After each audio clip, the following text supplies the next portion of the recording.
Good morning and welcome back to this podcast called ELT Expert, where each week we invite ELT experts in certain areas and make them answer some questions that we are really interested about. So please stay with us together because we have a very special guest that we will see in a moment. Hi, my name is Noah Chomsky, and today I am really honored to be in this podcast called ELT Experts. I want you to know that I've been a really huge fan of this podcast since years ago because every time I listen to it, I live with a new knowledge that is very useful for my English journey. So today I'm here to answer some questions. So let's begin. So, Mr. Chomsky, the first question that I want to ask you is about the importance of understanding implicit and explicit learning and how can they modify your teaching decisions? Can you answer that question for me? Yes, of course. Understanding implicit and explicit learning is crucial in the ELT because it allows us to design lessons that balance both approaches. Implicit learning occurs naturally and unconsciously, such as acquiring grammar patterns through exposure. Explicit learning, on the other hand, is deliberate, involving um, direct instructions and metalinguistic awareness. Oh my god, that is such an interesting and assertive answer. So now I have my second question, that is, how effectively have you used context to help students develop better reading or listening skills? That is such an interesting question. Context is fundamental in language comprehension. I always ensure that listening and reading tasks are framed within a meaningful context that students can relate to. For example, before a listening activity, I activate schema by discussing the topic and relevant vocabulary. When working with text, I encourage students to use surrounding words and discord markers to predict the meaning. By integrating context effectively, I've observed that students rely less on isolated word recognition and more on holistic comprehension strategies. This not only boosts their confidence but also enhances their ability to infer meaning in a more natural way. Now that you said in a natural way, let's talk about inferencing and how effective you think its use helps students develop better reading and listening skills. Okay, let's do it. And good comparison of words over there. Inferencing is a powerful strategy that helps students become independent learners. I train them to look for clues such as synonyms, antonyms, or logical connectors to deduce meaning instead of translating a word or a concept.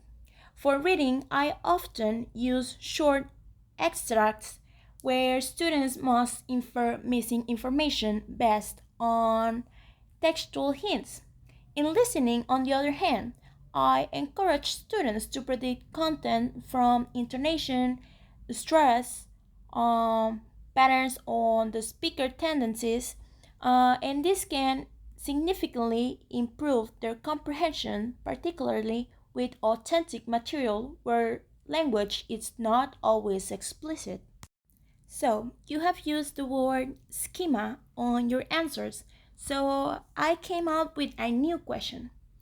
How do you help your student get or use background knowledge effectively? I love the topic of schema or previous knowledge. And let's start by saying that it plays a key role in understanding text or spoken discourse. I activate it by discussing related topic before introducing a text or a recording.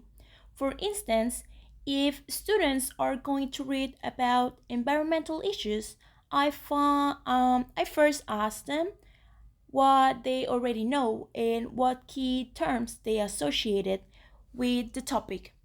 Additionally, I integrate visual aids, real world examples, and brainstorming activities to bridge gap in knowledge.